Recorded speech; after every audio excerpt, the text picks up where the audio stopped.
by the way, if anybody doesn't know, Pieter has 30,000 subscribers on YouTube, 50,000 subscribers on Instagram, over 7.4 million views on YouTube by now, all within your passion, which is tennis. So when you first started creating content about tennis, what was your mindset? Yeah, man, that's a good question. So it's about 4 years now. Okay. And when I first started, actually, a very good friend of mine told me, well, firstly, when you speak, people listen. So you have a skill there, and also your skill and passion is tennis. Why don't you get online a bit? Because I'm obviously still coaching full time. It's a lot of time in the sun. So I think everyone, when they have a business, they want to find ways to leverage a bit, so you don't have to sell your time all the time.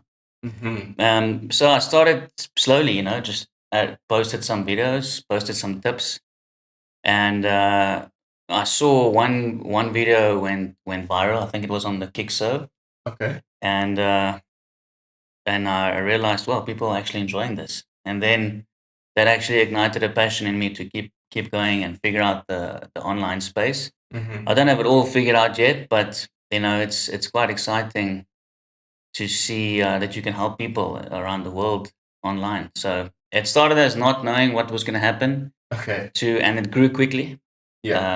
And then so I just kept posting, and I did commit to. I know that with anything in life, you have to give it time. I think a lot of people give up too soon. So I committed to 10 years. Okay. 10 years or 1,000 videos. Wow. Okay. Yeah. So whichever one comes first, but I can't quit before that. That was the plan. Wow. That Yeah. is huge. Yeah. Because you're right. Like most people would think committing for a year is long. Yeah. But that obviously comes from your tennis as well. Yeah, exactly. Yeah. And I did some research as well. Most YouTubers, for instance, they quit at around 6 months, Okay. and also at about right before you get to the 1,000 subscribers, you realize, okay, well, this is actually some work. Then they actually quit. So if you can find a way to not worry about results early on and commit to a certain time or certain amount of videos, it has to pay off. Yeah, I think that's quite important because when you do start, you sort of get confronted with like 100 views, Yes. 50 views, and you're like, is this? Yeah, like it's just all worth it, Yeah. And also sort of you were saying to me just now, we're in South Africa and most of the coaches here are not online. Whereas I think in the US and those places, it's much bigger. Yeah. Where's most of your audience based? It's all over. I actually need to double check, but I actually think it might be close to 60% US. Okay. And I actually have a good amount from India as well, which is interesting. Okay. Yeah. Cool. But yeah, there is a big gap. I actually speak to some of my coach friends. I tell them, why not start? There's a massive gap in South Africa because coaches are not doing it. And my plan wasn't to do it to grow my business, my physical business. It's obviously to start earning online as well, help more people around the world, but automatically it did grow my business. So online, you can't go wrong. If it's your passion and you, like for tennis coaches, you're already coaching. Yeah. Might as well just get online, Yeah, and you can scale it. It's a beautiful time we live in that we can take our passions, put them online, and actually start a business. Exactly. From that. So when did it go from, okay, I'm just trying this thing to, wow, I have a business here, or like my business is really growing? When did that happen? That's a good question, and I think this might help your audience as well. I would say it took me about 14 months to monetize YouTube. 14 months? Yeah. That's not long at all. Yeah. So I know the average is a bit longer. Sure. So I was very happy about that. But then it starts small. You're just happy that you have your your 4,000 watch hours and your 1,000 subscribers. But I would say about the 2-year mark, it started blowing up a bit. People started talking when I'm at tournaments. They're like, "Hey, I've seen you online." Right. So that's also the 2-year mark. I think is important. If you can get through that, I've seen it's the same for Instagram and YouTube. This is why you have to be consistent because I've seen at least one video a year goes extremely viral Okay. if you stay consistent. And do you think you know which video is gonna go viral? No, No, hey. no. That's why. Yeah. You just give your value, you give your best, and so my biggest video on YouTube right now is it's almost 1 million views. Yeah, so And I don't know, it took 3 minutes of my life, and yeah, you know, yeah, it's not a lot of money, but just that one video has made me $2,000, yeah, yeah. and for 3 minutes. But you can never know that. You know? True. Yeah. Yeah, and I think it's made you that sort of okay. It made you that $2,000. Sure, that's like what we can see. But everything in the background, Yes. the brand building, all of that stuff is much more than just a 100%. $2,000, right? 100%. In many ways. Even if I think by now I would still do it. It's still valuable. Okay. Yeah. So, what was the key moment that moved the needle the most for you? In terms of? So, how do I ask this question the best? What do you think? So, was it that video in specific that was like, boom, and now everything is like building on top of that? No, not at all. It was actually, I think this is also why it's so important not to look at results and wait for it to come. Because I think for me personally, motivation wise, it was that first Kickser video. Okay. When I was still just trying things out. And I was like, why are people watching this? I was watching it day by day. Okay, now it's getting 100 views a day. Now it's all the way to 40,000. And that really motivated me. Okay. I tried to figure out why is this one going viral? What's going on? And until I realized, what you say has value. It's helping people. But you just have to be consistent because, it's giving value. Okay. Yeah. But I would say it was that first video that did motivate me to keep going. Amazing. Yeah. And what's been the most difficult or the hardest part of doing this whole online thing? Yeah, it's a very good question. The hardest part is because there's a honeymoon phase, right? The first 2 years. Yeah. So it's like, wow, man, you love this. It's so good. Checking the editing and then, like anything, it becomes another job. Yeah. Which is fine because it's your passion. So the hardest thing is honestly staying consistent. So I don't go many weeks without posting.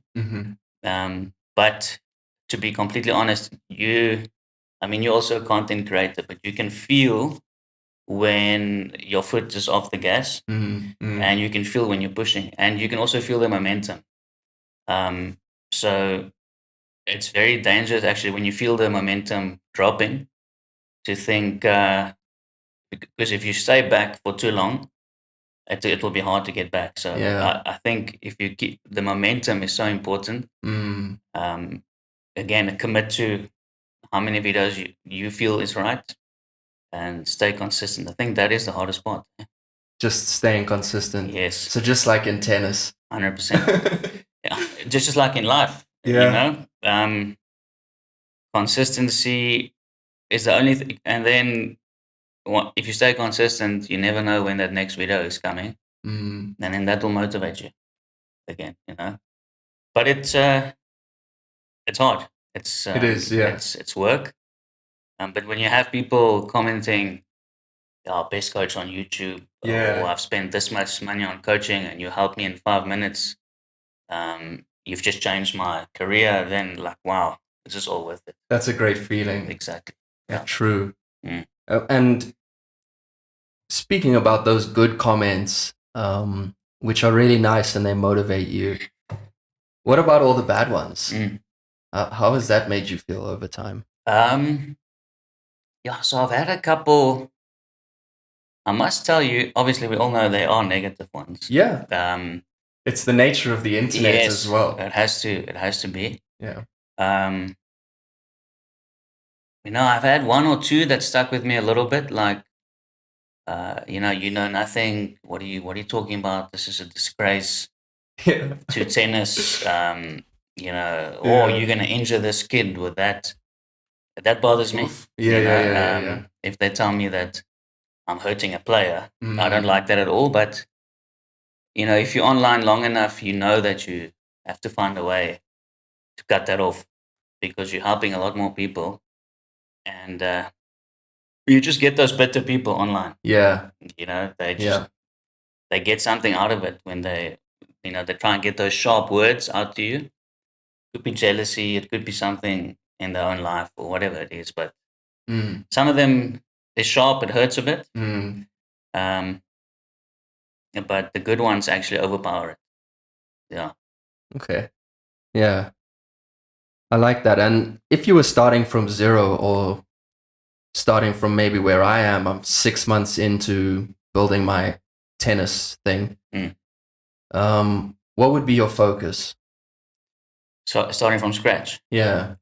Um, Anyone starting a YouTube or an Instagram or any sort of content online. um, so my advice would be, uh, I have a little boy as well. So I always ask myself, what would you tell your boy? Because that's the best Mm, advice. how old is he? He's 9. Okay. Also plays a lot of tennis. But because there is a right answer that's going to say be consistent, commit, and those things are all true. But if I can make it as practical as possible for anyone, is to not think too much, Mm, post as much as you can. okay. Post as much as you can, as often as you can, and let the online world show you what's working. You Mm, know what I mean? If you have some skills with editing and maybe captions and descriptions, all those things help. But don't overthink it. If that's going to stop you from posting, then rather just post. mm, Post anything. Post your value, what you have, and then like me, you one video just skyrockets, and you're like, okay, well, this worked. Why is that working? mm, But that only comes when you post. yeah. You know what I mean? Okay. That's what I would say is as much as you can, don't overthink it. And I think it's a normal fear people have in the beginning. What will people think? Yeah. If you can try and ignore that. And funny enough, most people actually, what's the word I'm looking for? They get inspired by that because Mm, a lot of people want to, a lot of people want to make a difference in the world, and they all like they just don't start. So when you do something out of the norm, bit get online, you inspire them. So let people inspire you. Don't worry mm, about what they say. mm. Yeah. It is So tough, man, and it puts a lot of pressure. Um, like since I started doing the online thing, yeah. I have so much pressure now when I go to tournaments and stuff to perform Yes. because Yes. I'm like, I'm the guy talking about all this stuff. And then I go lose first round and Mm. I'm like, oh, Yes. Yes. Yes. Yes. you know, No, I also feel that. yeah, When I play league, when I play matches, just Sky online presence. Can you actually play tennis? right. Um, sometimes people uh, come from a distance for coaching because they saw me online. Hmm. So there's a bit of pressure there. But I think if your self belief is high, that you'll overcome it. Mm. And I'll tell you a personal story. It's quite embarrassing, but this is the kind of stuff you walk into. If obviously I've got lots of room to grow. I mean, I'm not saying I'm the biggest, but Hmm. when you start getting a presence, people look at you. So I was Mm. playing a league match, and as a youngster, and if someone's watching this know me, they'll start laughing now. I was quite aggressive on the court, throwing Mm. rackets, almost like a McEnroe. It Right. didn't make me play worse, but I'm not proud of it. Okay. That's So I played a league match, and then it's still in you. Yeah. And before I know it, broke a racket, and got a message on Instagram the following day. One of my followers watched me, Oh my and they're word. like, "It's a bad example. You have so many people watching you breaking a racket." Mm. And I had to, I had to humble myself and say, "I apologize. You're right. That's not the right example." Um, and hopefully in future, I can. If you watch me again, I can change that. So those are the things that will come with it. Mm. People watching you, It is. It's really tough. And Yeah. and again, I don't think most people even begin to understand the extra pressure Mm. of knowing that people are watching you. Yeah. Hey guys, I want to make you a promise. If you hit the subscribe button, this show will grow and become way better. Right now, it's just me. No editors, no team, nothing. And in order for us to grow and make this the best show possible for you, I need you to please hit the subscribe button. Now back to the conversation you came here to see. So let's take it just a little bit back there to your junior career. So you were number one in the country, if I'm not mistaken. Yeah, stages where I was number one for about 3 months at a time, but always, I would say, top three in the country, Okay. from under 12 to under 18. So I took one little dip when I was 16, dropped out of the top 10 for a couple of months. I was going through that stage where you start thinking about life a little bit more, like what's next? I'm getting older, and you want to wait for that. Okay, no, it's fine. You can keep going. Thinking about what I'm going to do with my life. And luckily, I dug into some leadership books and started reading a lot, growing myself, and quickly realized that whatever you get in life or out of tennis is what's going on the inside. So that helped me to get back into top five, um, all the way through to under 18, because I got back into discipline, hard work, just doing the right things. And because I've. Let me close the Okay. window. It's almost like they don't want people to know about your incredible junior career. Yeah, they stopped. Something is trying to stop it. So throughout my whole career, I'm fortunate. I was born with talent. I do believe that talent is something that, it's a gift from God. It doesn't replace hard work, but because I had talent, as soon as I added hard work, discipline, doing the right things, then the results came quickly. Yeah, it's definitely true because to be number one in the country or top three, top five, top 10 for that long, at that age, it does require talent. Yeah. I think a lot of people might not know how stiff the competition is. It's crazy. So there's definitely an element of that. So when did you sort of realize, like, okay, I'm talented, but I'm gonna have to work hard as well? Yeah, that's a good question. So, a lot of people, I think that's your next question, so we can blend it together. A lot of people ask me, did you ever actually think about going pro? Yeah. And my audience, and I think your audience might not like this answer, but actually not. Huh. Which is scary and sad now that I think about it, because throughout my whole career, I wonder what would have happened if I realized that you had the potential to do it. Yeah. And even think about how much money you could have made. I honestly, for most of my career, I just played because of playing. So there was, I still remember to this day, there's months. I know under 14, there was 6 months where I knuckled down. And I think I went on a 3 to 4 tournament winning streak. And then, as I explained earlier, when I got older, I realized that doesn't matter how much talent you have, there's certain things that need to be in place. Then the results came quickly. But still, I never thought, I probably gave it max 50%. Okay. And with 50%, I was always one of the best in the country, which is scary. I don't want to think about it too much at all. Yeah. But I know I've got a skill and a mind for the game.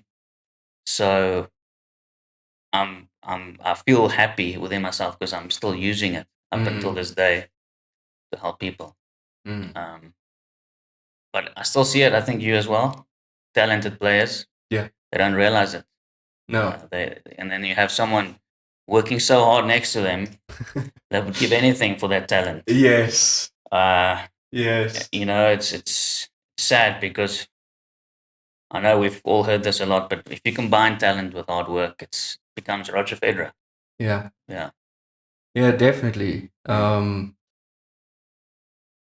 we spoke a little bit about your dad pushing you and stuff. And he never wanted to push you towards pro either? No, so that was the plan. That was Okay. that was the talk all the time. Okay. But and now I speak to him openly about it. Me just telling the truth, I never even thought about it once. Huh. Oh, we're going pro. Yeah, he's got so much talent. You go. I never really thought about, let's actually do this thing. And that's why I say max 50%. I wonder what could have happened if I actually thought, listen, what if you make $5 million, win one Grand Slam? Yeah. Like, how much harder would I have worked? I never thought about it. It's crazy. But I think as a kid as well, there's so much going on at that time in your life as well. Yeah.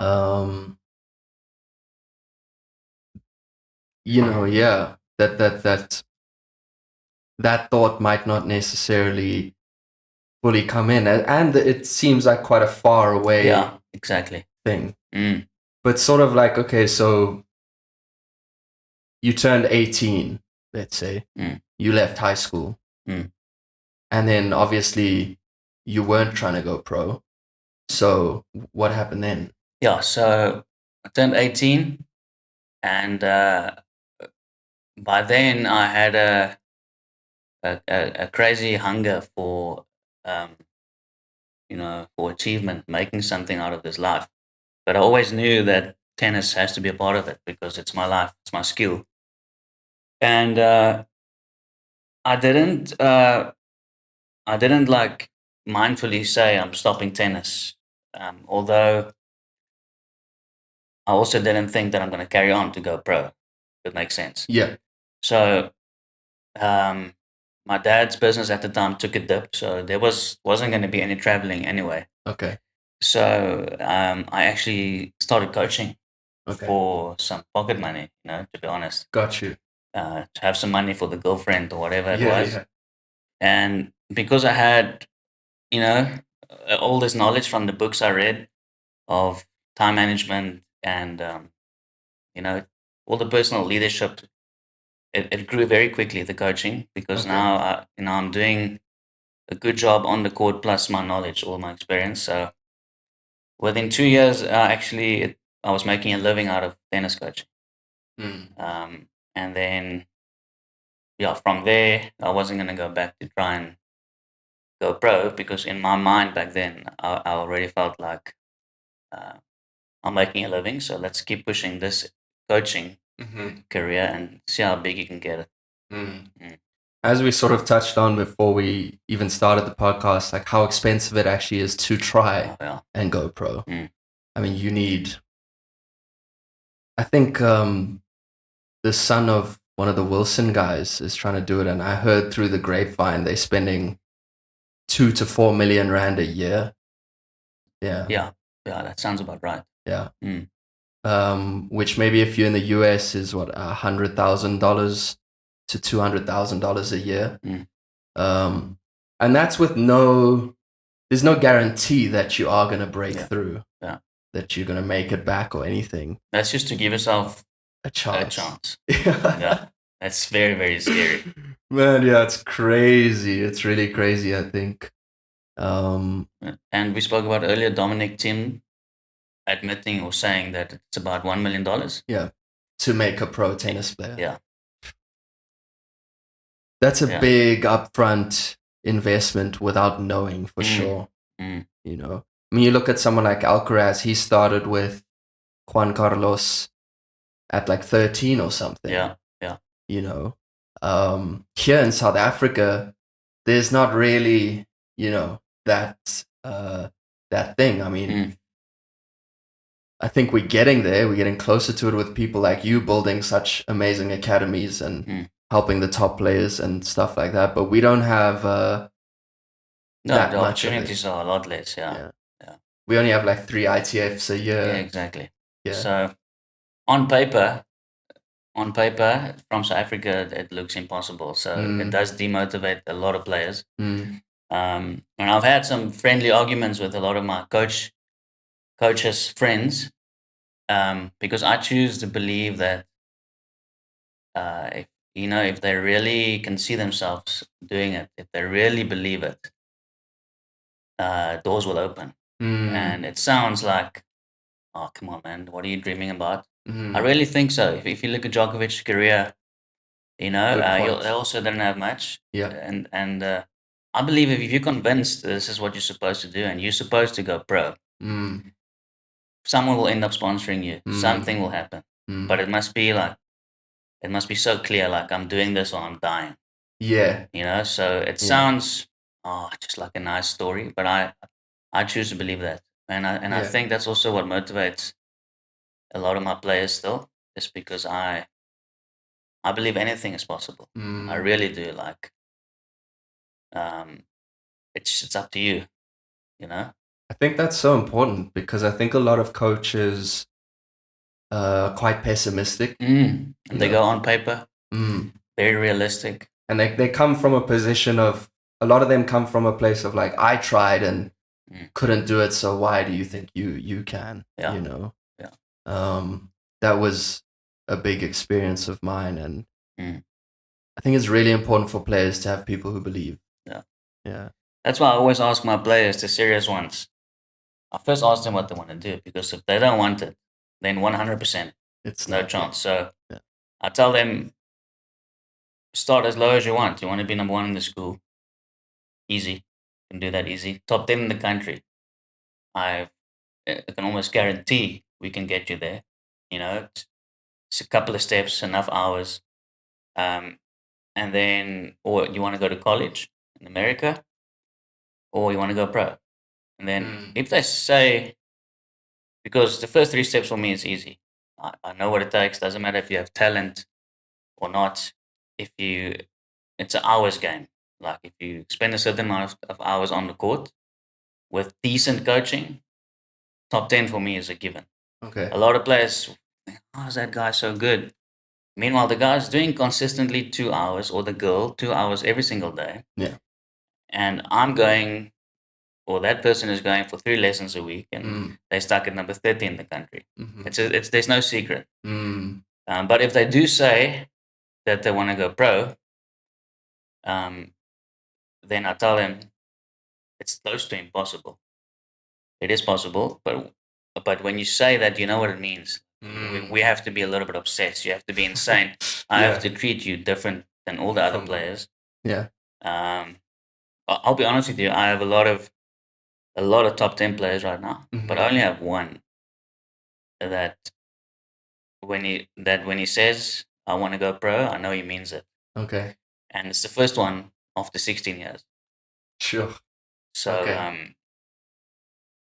and that's why I do treat him differently, because it's another level. You know what I Mm. mean? That must be exciting. It is. Yeah. Yeah, it is very exciting. I think that's a dream of a lot of coaches. Yeah. Sit next to Wimbledon, Yes. and Yeah. especially if like Juan Carlos and Alcaraz. Alcaraz. Mm. Yes, that must working with him from 13 years old Yeah. next to the court. I think that's the dream. That's Mm. my dream. Okay. That's one of those things that I've got printed in my mind. Like I said earlier, I'm gonna believe it until I do it or don't. You know what Mm-hmm. I mean? Mm-hmm. So it is exciting, but still, you still do know the averages, and it's in the back of your mind. Chances are very small, Mm-hmm. but it's nice to see someone with all the potential and willing to work hard, and actually really wanting and believing that, Mm. not not I'm gonna go college and then see what happens. Like Right. like that's number one. Right. Yeah. Yeah. I mean, in my junior career, I saw a lot of players believe that they could go to college, but it Mm. stopped there. Yeah. You know, even guys who've gotten ATP points at Oh, yeah. ITFs and stuff, but still their highest aspiration really is just to go to college. Spot on. Yeah. It's sort of a thing now. It's a thing going around in South Africa. You know, get out of the country. Let's get into college. Sure. More opportunities. Sure. Which is fine. You know, I would say if you're not going for pro, definitely go for that.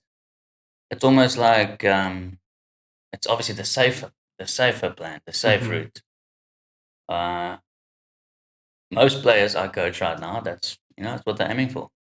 So that is about top 10 in the country, and then going to college. But yeah, it's you're right. I would say 99%. If they were to be honest, that's what they're going for. Right. But I think, as you said earlier, it's like it is a rare thing to really truly want that pro thing. And like you said, you really have to want it because you're going to have to be obsessed Yeah. with this thing. Yeah. I think if you have 1,000 people saying, I want to go pro, you might get 5 that actually mean it. And then out of that 5, 1 will make it. Yeah. You know what I mean? That's just numbers I'm throwing around, but you get the idea. I'm with you. Yeah. No, I'm with you. What would you say to someone like me who's now already 28, but I want to go back and play ITFs, at least get back to that level, which I believe I was at when I was about 19, and then I went to train with David Ferrer. You know, and while I was there, a bunch of things just happened, and I think all the years of pressure and all this stuff just at one point just like boom, and I just couldn't handle it, and I quit. I didn't play tennis for like 6 years or something. Yeah, from 19, eh? Yeah. And then at about 25, about 3 years ago or whatever, I was like, actually, I really love this thing. And now, you know, I've been playing all this stuff. And I know it's late to fully go for everything, but if I could at least go back and play ITFs, that would be somewhat of a dream achieved for me. Yeah, so if you were my player now, you know, I would have to ask some questions first, you know. Obviously, we know each other, but it goes a lot deeper than like you telling me, here's all my things, what do you think? And that's how I work with my players as well. You know, I need to know what's really going on. So the first thing I would ask you is, why do you want to play ITFs, and what do you want to do with it? Yeah, no, good question. I think my why is just I want to prove to myself that I have that level. Okay. Right? Because I believe I have that level, but I don't want to just be the guy who's sort of, yeah, guys, trust me, if I wanted to, I could play that level. Like I actually want to do it so that I just know inside, like, yeah, I actually did it. I didn't just, yeah, you know, talk about it basically. Yeah, like go to quarterfinals or like, yeah, I mean, I would at this point to just be good enough to be playing at that level, but I know once someday I'll want to win. Yeah, you know. Yeah. But at the same time, I'm still at the point where I'm now struggling at amateur tournaments because of injuries, because it's taking long to get back to the level. So it's, you know, I'm at the place where, again, like in my mind, deep down, I know I have that level, but I'm still like, most kids have played 100 matches by the time they're 12, 13. I think now with all my recent tournaments, I've probably only played like 54 competitive matches, which is very little. In your life? Yeah. Okay. Okay. So what I would, because I really want to help people and like give value, and so what I would tell you is, well, you know, I don't know your financial commitments. What do you, you know, in all those things, what you need to pay. A lot of things I don't know about you, but what I would say is, if you can't commit, this is how hard it is. Yeah. If you can't commit to training 4 to 5 hours a day for 2 years, right, excluding the physical work, the mental work, yeah, then that's the only way you're going to give yourself a chance to compete Mm, at that level. mm, You know what I mean? So yeah, that's the foundation. If you don't have that time or money, well, training wise, I tell a lot of my players also cost you nothing to go hit against the wall for 2 hours. sure. So don't always use money for training. Okay, You know, got you. training you can make a plan. Yeah, I believe. okay. Yes, traveling, all those things, but do you have the time? Mm, 4 to 5 hours a day. mm, You know, add gym in there. Um, because to compete at that level, because you took a 6 year break, yeah. to compete at that level, it needs to be your life for Mm, for at least 2 years mm. to give yourself a chance. And I'm not sure if that helps you. No, it does. It does. Mm, It is. It's a good reminder, and I think even just for people watching, what it really takes to be sort of a professional level at anything in yeah, life, yeah, right? mm, It takes dedication. It takes money. It takes all these things. mm, Um, and again, that's why I'm building my sort of YouTube around it in yeah, hopes that that can help me fund it. mm, Because without that, there's really no chance. mm, But with the finances and all that, mm. it would be too difficult. I hear you. Yeah, Yeah, yeah, and keep pushing the. If the online blows up, worst case scenario, you're gonna help a lot of people yeah, going through the same challenges and yeah, stuff like that. Um, and YouTube is something you can do for how long ever you want. yeah. Um, so while you're pushing that, just just know that if you want to play at that level, It's gonna take a lot. it's hard work. Yeah, Yeah, yeah, um, it's hard. Almost like just talking to you, your personality. I know that you're gonna make a success online if you don't give up. I know you're yeah. gonna do well. Um, but the physical work it takes, Mm. that's hard. It takes a lot of time. And it takes a Um, lot out of you. so I much. think that's been the one of the biggest things since I came back was like I'm asking my body to go from Yes. normal human being Yes. to professional athlete. And that's not normal. No. Yes. And my body is like, hold on. Yeah. What? What are you trying? Yeah, yeah. Like, hold on. Are you Yes. serious? Yes. And so it's been a lot of like, now I'm needing like orthotics to help get the chain right, and I'm having to go to chiro and physio and all these things like a lot. Yeah. And so it's a long shot, and I'm aware of that. But I also think that part of it is not just to prove my own level, but I sort of want to prove to other people, like, listen, just go for it. Yeah. Oh, yeah. For sure. I think that's going to be, if I do get back to such a level, I think that'll be the most amazing part of it. Won't even just be for me. It'll be like, look, I was really in a position where it was too late or impossible. But I just somehow did it. I think that's going to be the coolest part about it. Yeah. Yeah. But we'll see. I think I got inspired by Carousel as well, the guy we talked about earlier. Yes. Because he also started his YouTube thing. He was a coach for long. And then he turned 30 and he was like, you know what, I'm just gonna go for it. Give it another bash. Yeah. And next thing he knew, he strung a couple of good results together and he was like number 200 in the world. And he's obviously struggling to break through into the next level, which is understandable. A lot of players get stuck there, eh? Yeah. Especially at that age. Yes. It's like you're battling these 22-year-olds who've been chasing this journey since they were 12. And they're hungry. Yeah. Yeah. Sure. But But I forget the name I'm thinking about as well. But you often hear of these players that 32, 33, boom, a little bit of a break, and they finally make it.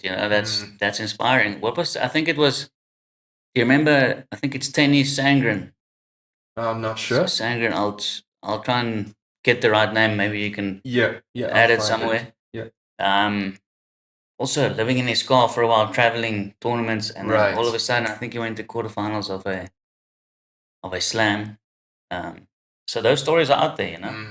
Well, you have like Manarino now, who's Yeah. he's 34, I think, Yeah. and he's having the best time of his career now. Yes.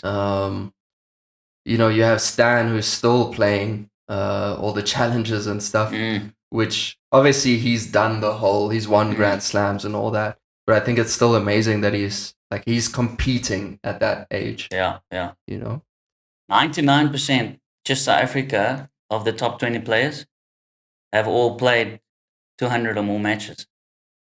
So yeah, yeah, plays a role, eh? It definitely does. It plays a massive role, and I think that's, you know, it's a shame for me. I think one of the things I didn't have as a junior was I wanted it. My parents didn't want it. So they were sort of, you know, you see a lot of the parents, like, they the ones really pushing it. The kids are at tournaments every weekend. They must do this. They must da da da. My parents were like, please stop playing sport and go read a book. Yeah. Right? No, that's so important. What you're saying is, I often tell my players when the parents are all in, I tell them be grateful because I don't care if they're hard on you or this or that, because without that it's impossible. Yeah. It can't even start. Yeah. And then I see talented players who their parents drop them off at tennis once a week. Yeah. And I'm like, if only they were committed. Yeah. And look, fortunately, they backed me money-wise, Yes. right? Which I'm extremely grateful for, of course. But that's where it stopped. And it was sort of always like, when are you going to stop this? When are you going to, like, do real things or whatever? You know, and that weighs on you a lot. It does, yeah.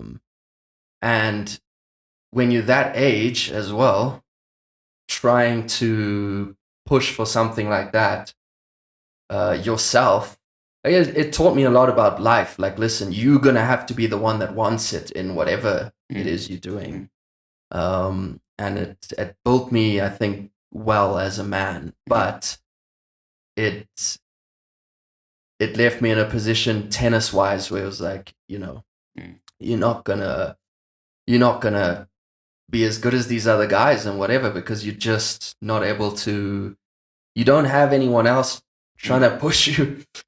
I must say, in my 16 years of coaching, I've never had one top 10 players where the parents weren't pushing. You know, when you're 12 years old, 13 years old, you can't push yourself enough. Exactly. So I'm with you there. And like, I would be the one sort of trying to find better coaches or this, or like literally I was there at like 14 trying to figure out gym. Oh gosh, I need to like have like a personal trainer. I need to, like, you know what I mean? Oh, which strings do I use, this, that. I see a lot of parents where they at the lesson, like watching and like, I played a kid who I think you coach as well. I don't want to mention names or whatever, just in case. But he was one of the more popular videos on your Instagram. Okay. Played him in a tournament recently. And his parents were on the side marking down what was happening on every point. How many unforced errors he was hitting. Da, da, da. I think I know what you're talking about. Yeah. And I spoke to them afterwards and they were saying, yeah, the coach wants it and stuff. And I was just like, wow. You know, these kids, some of them don't understand how lucky they are to have parents who are that serious about this thing. Because for me, it was like, you know, coming home, and it's more like, my mom always hated it because she's an academic person. And my dad loved it because he's a sportsman, but he was also very, no push behind it. Just if you want to do it, like, cool. He used to come watch. He was standard dad kind of thing of like, oh, you keep losing first rounds, you should probably just give up. And me having to be like, no, but I've only played like 5 matches. Let me just, I need time, I need whatever. So that was the difficult sort of thing for me. You need people who are all in, you know. If you're talking about performance. I've seen these serious parents do a lot of damage as well. But if you're talking about performance, I still prefer that over a parent that's not all in. If you're looking for results, you will make some mistakes as a parent. But like I said, I haven't had one player performing without the parent like pushing. So it's a big thing because tennis is a solo sport as well. You don't have a team of, there's no like guys trying to help each other and stuff like that, you know. When I went and trained at Ferrer's Academy, there was a very vicious mentality there. Like all the players really didn't like each other. Because they felt everybody was fighting for the coach's attention.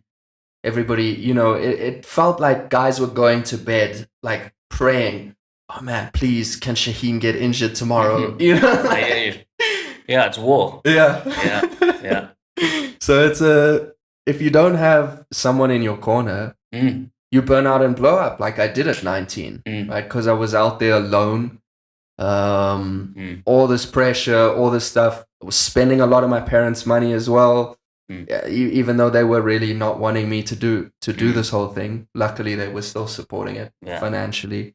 But yeah, tennis is difficult. I mean, if you spoke to my dad the other day, if you just look at all the high performers, Federer, Nadal, Djokovic, now Alcaraz, especially Sinner, the team they have, family life, they're all in, They're all in. And then some of the other players who don't do as well, the team is not as strong.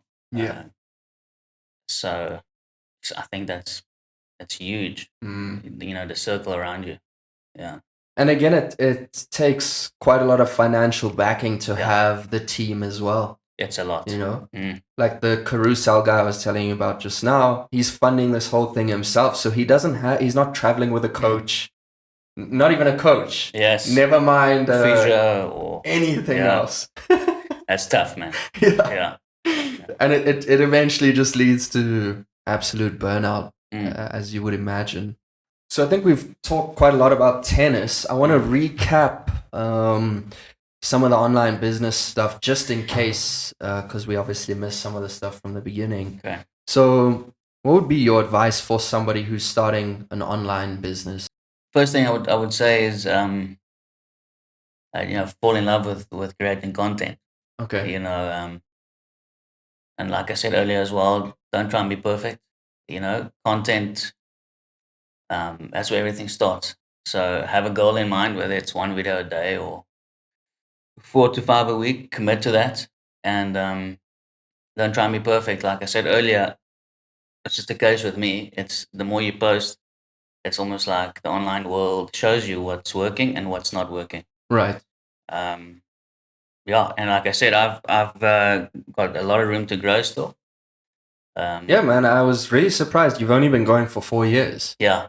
And you've done really quite well for 4 years. Yeah. So I think that's a combination of being consistent and also I think, with my experience, I think it's helping a lot of tennis players. Yeah. So I think it's a combo of both. It's hitting because you actually are helping people. Yes. Where, let's say, if you're making content, if I was making content about just lifestyle or whatever, I think you can still get results if you're consistent, for sure. It would take longer though, because just you don't have that experience. What you're giving is not helping people immediately. You know what I mean? Yeah. I think it was a combo of both for me. Because I always had something in me that I want to help the world. I want to take it out to the world. And I even had thoughts of doing, fitness stuff online. And then when it just hit me, like you do what you're good at. People need it.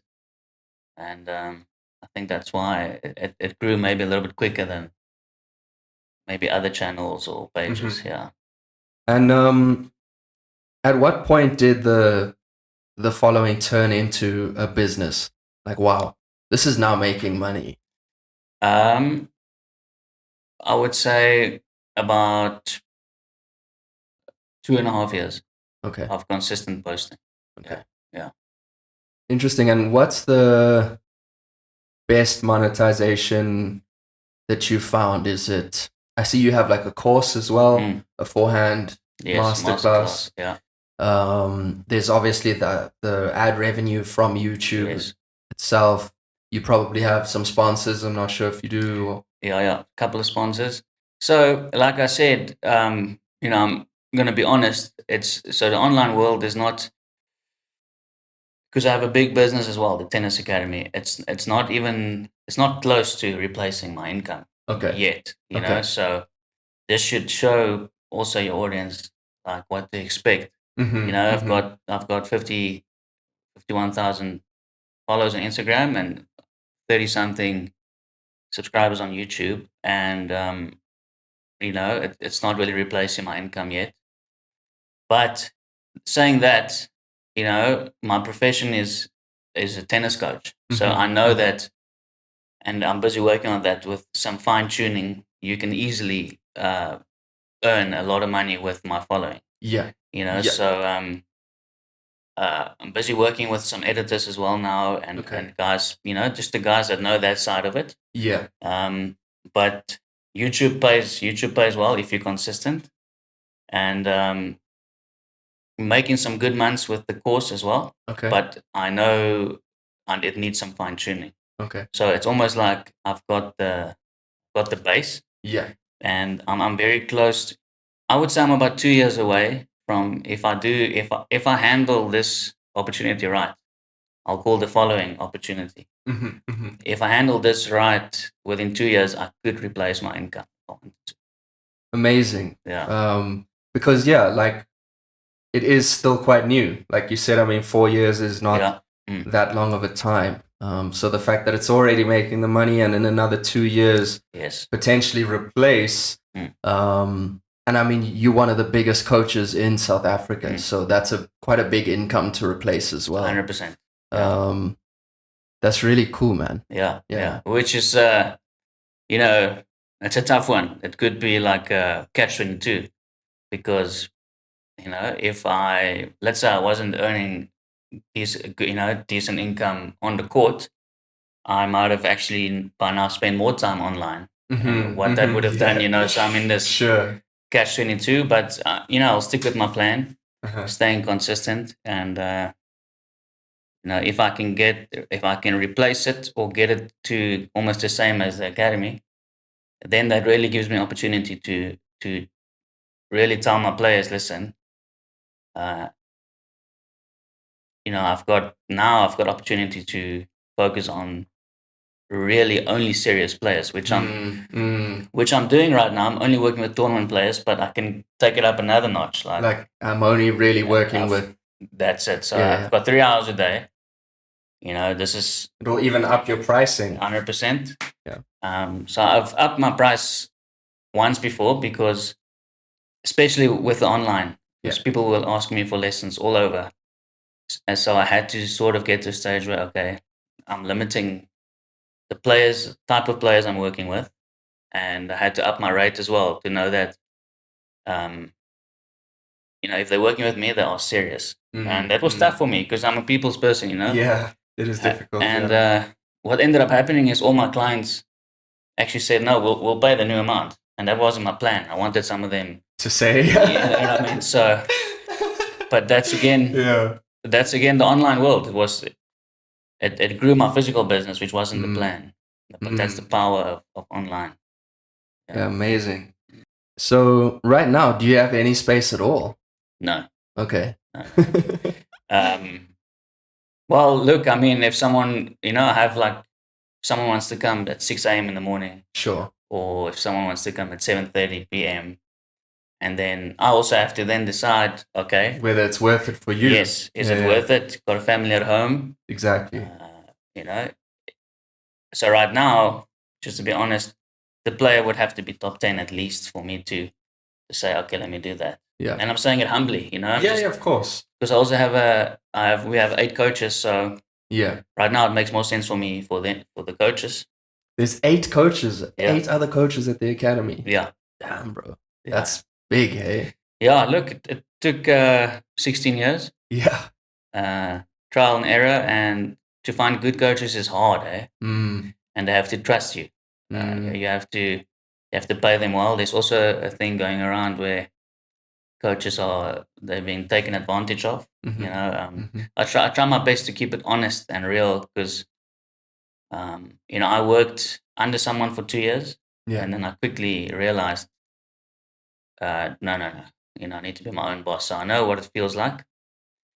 Um, Mm. yeah. So sorry, we went off path now. No, it's The perfect. question was Basically just building businesses, you know, and the question was, do you have space to coach anyone, right? Yes, yeah. And obviously, yeah, man. I mean, I think it's amazing. Like, congratulations for what you've built. It's Yeah. really cool. Thank you. And building it to that such a level is not something to be taken for granted, you know. No, I appreciate it. Yeah. And I appreciate you know, our chat as well. You know, I have a lot of people telling me when they see me, I've seen you online, and this and that, and you telling me that a lot of people are excited to see this. Yeah. And I must tell you that I think even if I have 1 million followers, I still need this. So thank you, because it motivates me again to realize that what I'm doing is helping people. Yeah. So I appreciate this as well. No, cheers, man. Thank you. And it really is. I think I have a friend who's also a tennis player and stuff, and he watches the podcast. So as soon as you said yes, I was like, "Oh, bro, Peter, Peter's coming on." Oh wow, that's good to hear, man. And he was, you know, he was quite blown away. He even just he met you at some tennis conference thing, talking about the serve or whatever. Okay. And he was just telling me he was like kind of starstruck, you know, when he met you. So Yeah. you I think we don't realize how much impact we can have quite quickly when you build something and do these things, because it's really inspiring, not just to tennis players, but to human beings of like, look what's possible when you just try. Yeah. You know? Yeah. And I think it's important when you get some sort of growth, not to take it for granted. You know, and like I said earlier as well, it's also very easy to take your foot off the gas, lose momentum. You know, meanwhile, you're probably so close to a whole new level. And this is for tennis as well. When my players come back from a tournament playing the tennis of their life, I'm like, brilliant, but now is the time to push, you know? It's very important when you're on the up to keep pushing. Yeah, and I think the online world also, it just lives off momentum. So when you see mo- momentum coming, and it's actually very practical as well. I've seen when I have a viral video, that's the time to post another video, because then the next one gets more views as well. It's actually crazy how that works. So then that one video goes viral, and then the next 3 you post gets more than the normal average. Right. So momentum. Yeah, it's a good point. I've even noticed sort of when I'm posting consistently, the number of people that are showing up for every video starts to increase. Yes. And then if you lose a bit of momentum, you start posting a bit less, whatever. Some of those people drop off. Oh yeah. Yeah. So it is a really good point of like, when you're consistent, other people become part of the consistency. Like my channel's small, 500 subscribers so far, but there's about, at this point, like 10 people or so that show up religiously for every post. Yes. And you start to notice the names on the comments and stuff like that. And you'll probably, there's also probably already a number of new subscribers, whether it's weekly. Yeah. Could be 5 or 10. And then all of a sudden you see now it's up to 20. Yeah. Yeah, it's all numbers. It keeps growing as you stay consistent. Yeah, man. I think I've had some months where we were growing 100 subscribers a month. and then like right now maybe it's like 50. So you know it But that's consistent though. yeah Yeah. It's a good number. If you keep going, like I said, many people right at 600 they would quit. yeah. Um, And I think I've had that feeling for yes. sure. Of Yeah. like, oh, I don't even know what video to make next. Is this Yes. even worth it? Am I just being stupid? What do I know about tennis? Am I really helping these guys? And don't quit, because I have that even with 31,000. Yeah. You know what I mean? Okay. Yeah. You have to keep going. So important. I also have weeks where, all right, I need to make content. What is it? What's it going to be about this week? And then often, what I do is I just go to the courts, put my mic on, and then start. And then it's sometimes some of the best videos I make. It's just putting yourself in there, Right. just doing it. Yeah.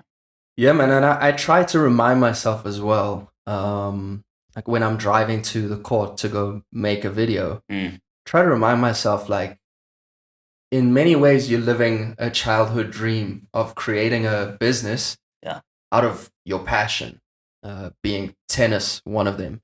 And that starts to make me feel happy. And then the video comes out better because I'm not coming from a place of like, ugh, like I'm tired or I don't want to make this video or whatever. Yeah. Coming from a place of like, dude, this is a privilege. Yeah. And you're building something awesome for yourself. Smile. Yes, You know? exactly. Yeah. Yeah. You almost have to play tricks on your own mind. Yeah. What I did with the numbers, I'm not quitting before 1,000 videos, Right. or 10 years. Right. So I don't care what this video looks like. It's one closer to my 1,000. You know what I mean? Like, you have to trick your mind. Yeah, you definitely do. And when did sponsors start coming in? So, obviously the academy is sponsored by Wilson. Right. So they, they really appreciate the content. For them, it's amazing. Yeah. So sometimes they help out even a little bit more. Okay. And then I have, at least once a week, I have people offering stuff, but I don't take all of it. Of course. Yeah. Of This course. is also why I'm working. I want to work with an expert in that area. Right. So right. I'm similar to you now at a stage where I need to build a team now. Yeah. Yeah. Because editing has taken a lot of my time. So do you edit your videos yourself? I used to. Okay. Not anymore. When did you finally get an editor? I've had an editor for like 2 years ago. I had an editor for 3 months. Okay. And that didn't work out. Okay. I would say right now 98% of my videos I've edited. Wow. Yeah. Okay. So, and that took a lot of my time. But it's that so was time also consuming. Yeah. that was also, I'm no expert, but that was a fun stage of my life, figuring out what works. Yeah, learning this new thing. But that also goes deep, as you know. Yeah. There's a lot of things, that you can do better, and what works. Yeah. The first 3 seconds, the hook, all that stuff. Yeah. So, I'm probably at about 20% of what you should know. Sure. So that's why I would love to rather focus only on what I'm good at, and then have an editor, have someone handling the sponsors, making sure I take the right sponsors. So right. that's where my focus is now. Okay. Is to have the right people so I can get the most out of the following. Right. Yeah, interesting, man. Because I think when it comes to sponsors, the way I'm trying to approach it is, okay, these are the brands that I've authentically used forever. Let me start reaching out to these guys and just tell them this is the vision and the mission and the stuff like that. Are you interested? Because I don't want to just take random weird, like, here's my video, and then 1.5 minutes in, I'm telling you about some random product that, and you don't mean it. And I don't mean it. I've never used it, but I'm there saying, guys, I would be telling you about this product even if it wasn't sponsored. It's like, no, you wouldn't. No, that's hard for me as well. Yeah. To lie. Yeah. For extra cash. But if it's like something I genuinely do use, like supplements right now, I use Biogen, for example. Yeah. If I could get them involved, then it's a win-win. Yes. You know, I've used Babolat my whole life. Talking to them right now, like, listen, I know it's small, but this is what I'm building. Yeah. Maybe you're interested, because I don't want to just randomly change to Technofiber just because. Yes. If I have to, I probably will. You know what I mean? 100%. Yeah. But I'm really hoping to just authentically bring in the things I actually use. Yeah. You know, even for this podcast, I'm trying to get these guys, sure. Okay. To just get involved. Like, listen, you know, even if you just start by giving us some more microphones. 100%. Because that one's an AKG. Okay. You know, it's just, that's the first microphone I ever had for recording music. Oh, wow. And obviously now it's helping with this. So Yes. I think that's the best sort of way forward is. Yeah, you know. I think so. I think it will become difficult. You know, when you have a big following and people start coming with money, you know. Yeah, if they say post a story for 50K, you know, it's gonna be hard not to say yes. You know what I mean? Yeah. Yeah. It would obviously help if it's closer to your niche or whatever. You know, I can't be posting a story on coffee cups. That's the thing. You know, That's I don't know. thing. Difficult one, but if Yeah. they start throwing money, it might be more difficult. I think it would be. It's really easy to say. You know, like I look at a lot of influencers who are sponsored by gambling Yes. things, and I'm always like, ugh. Yes. I don't want to be that guy. But if they were like, listen, here's $10,000 a month. I mean, that's your family is better off. You can do what your content's gonna get better because you can put money into it. So it does come a time where you might, you know. Yeah, got to think about it. Yeah. But that's sort of, you know, why I'm hoping to do it authentically. But like you said, I mean, at some point you may have to. Yeah. You may have to. I think in the moment you'll know. Yeah. In the moment you'll know. For sure. But you know, there's. What's the most you've been offered for like by a sponsors? So the one was about $300 for a story post. Okay. Yeah. That's a lot for just posting a story on Instagram, right? Yeah. Did you do it? No, I didn't do that. That was for That was for some Bitcoin mining. Okay, you see, you know what I mean? Like people, what is this guy, you know, posting about? So, but funny enough, with 51,000 followers, that's why I'm really looking for someone to help me manage it. I would expect more offers like that. Sure. You know, sure. I'm getting a lot of offers in terms of post, and then we give you free product, free stuff. It's just not after that, you know. Right.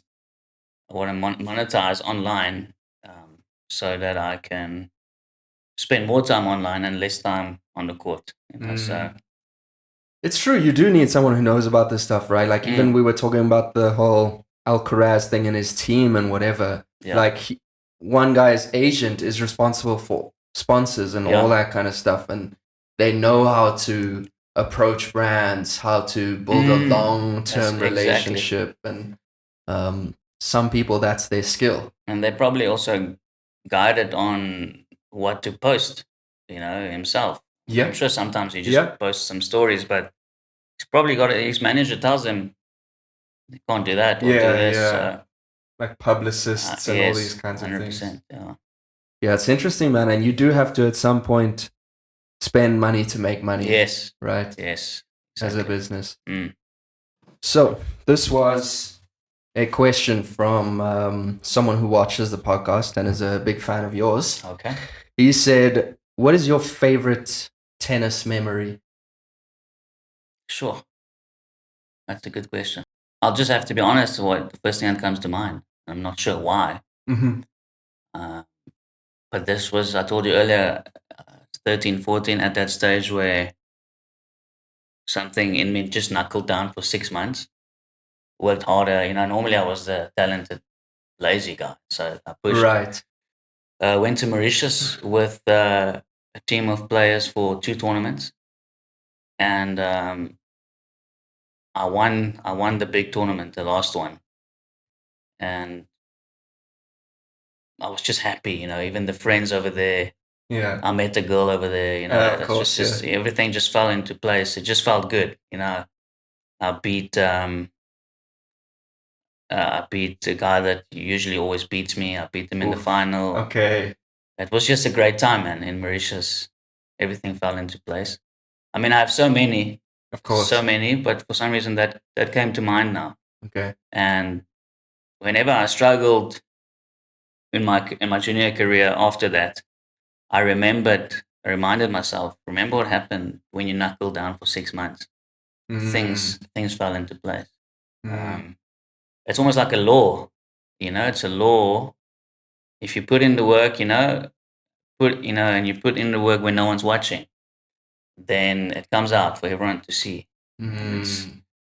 it's That actually gave me some goosebumps. yeah. Yeah. It's really like a law. I've seen it over and over. Like what you do behind closed doors, Mm. it comes out. Unfortunately, good and bad. Yeah. Good and bad. It comes out Both for everyone sides. to see. Yeah, Mm. yeah. No, amazing. And Mm. to contrast that, what was the hardest or most difficult memory? Yeah, I mean, this is quite personal, but I'll Sure, you don't have to if you don't yeah, want to. I won't go too deep into it. But it's you know, tennis was you know, it was our family's life because my older brother, younger brother, we all played except my sister. Okay. Yeah, so it was hard for me, you know. Let's say we're in East London for a tournament, and you have a bad match, maybe broke your racket, or Mm. and then it was hard for me to see that it messes up the whole family. You know, Mm. everyone's quiet. You know, dad's quiet, and you know, it feels like it's your fault. Mm. I won't go into more detail, but just the stuff that happens after a bad tournament, uh, and it happens often because you can't win all the time. Mm. That was for me the hardest. That Okay. how great things can be when you win, Yeah. and how bad it can be when you lose. Mm. Yeah.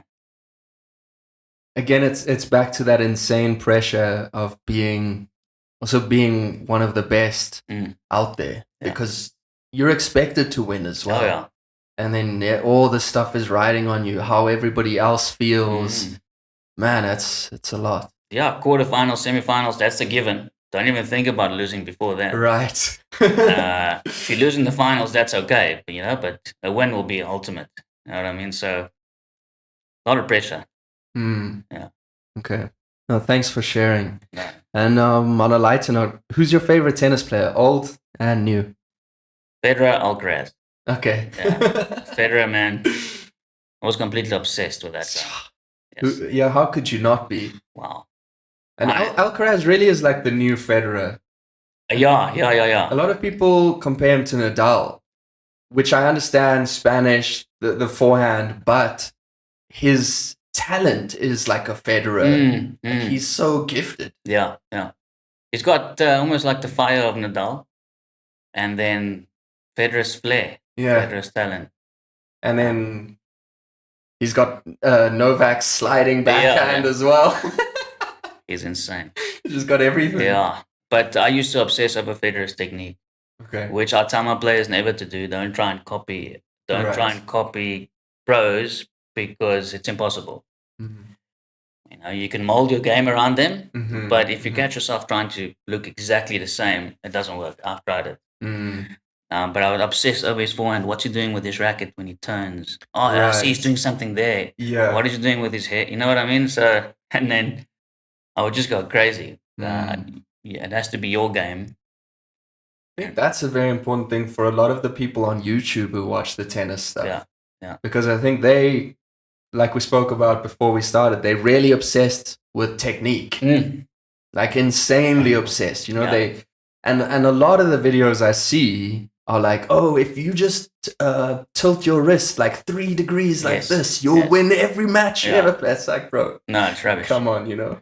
So that's why I've got a lot of technical videos, and it's for that reason. Right. So many because there's so many different ways.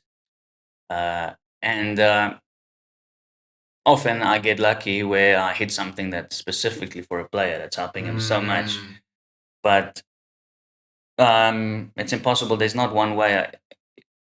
If I have two players with the same mistake, maybe there's a very good chance that I'll use two different methods for every player. You know what I mean?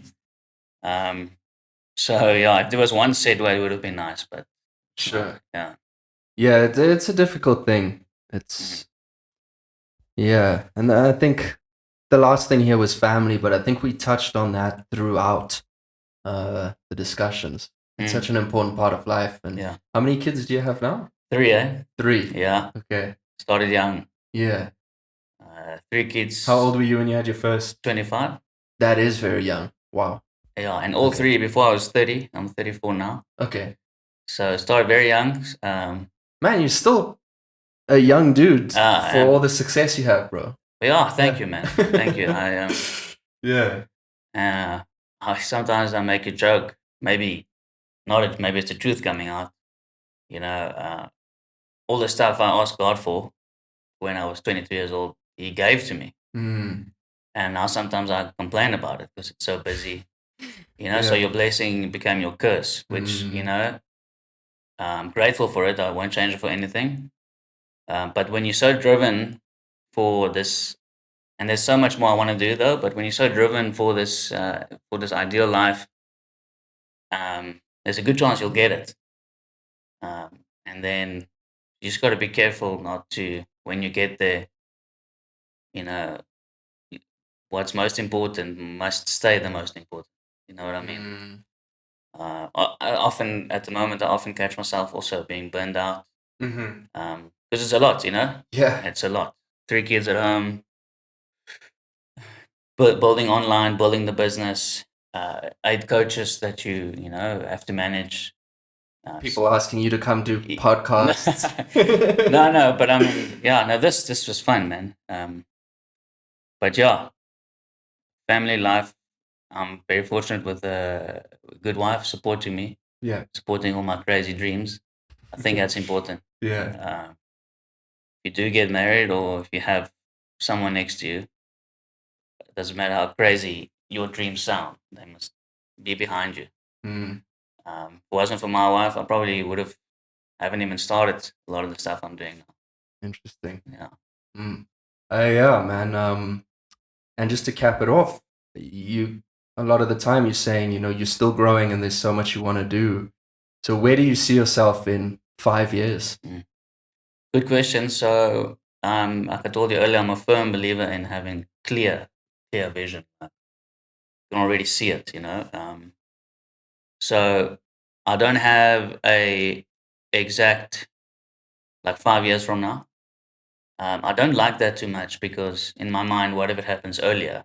Right. You know, I like to have a vision, and then, you know, if it comes earlier, good. But if you commit to 5 years, then you know what I mean. Yeah. So what's your vision? So vision is 100% the biggest and best coaching academy in the country. Even the world. Let's go. Yeah. Some people will look at me like you're crazy, South Africa, but I can see it, so it must be possible. And we need it here. Yeah, like exactly. we need it so badly here. So that's awesome. Yeah, and definitely sitting next to Wimbledon, coaching a pro. Okay, that's coming. I don't know who it is yet. Could be my own boy. It could be. That would be a full circle moment if it's your own kid, eh? Yeah. So I'm holding on to that vision until I do or die. And then online world, in my mind, I'm not stopping until I made it very clear, 2.7 million subscribers. Okay. And 2.8 million. Across all platforms? No, on YouTube. Okay. And 2.8 million on Instagram. Okay. That's a strange number. Why? I don't know. Okay. I just wanted to make it clear. Okay. And that's the numbers that came to mind. I'd be happy with that. Maybe you could go more, but that's where I would feel like, okay, I'm helping a lot of a people. lot of people now. Yeah. That's amazing, man. Listen, Peter, I can't thank you enough for coming and doing this. I would Anytime. love to do it again in the future as things develop and all this stuff. Yeah. But thank you so much. Great. We'll be back soon to see if my dreams were crazy or not. Yeah. Thanks for your time, man. Awesome. Thank you so much, bro. All right, man.